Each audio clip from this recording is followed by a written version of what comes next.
Today we're going to be doing a free exterior evaluation on a brand new 2020 Grand Design Reflection. So one of the things that we're looking at when we're doing a free exterior evaluation is things that can come loose or cause damage to your unit or people behind you.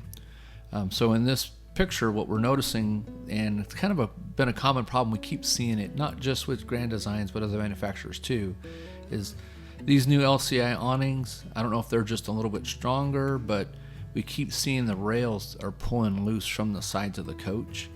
In these pictures, you're going to see that the rear awning rail, where it's joined at the seam, is coming loose, where the screws are actually pulling out, as well as the front.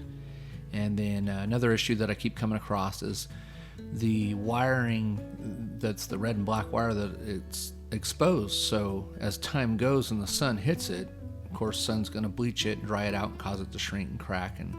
And so what I've been doing is taking some 1/4 inch split loom and some silicone and kind of sticking it on there to protect it.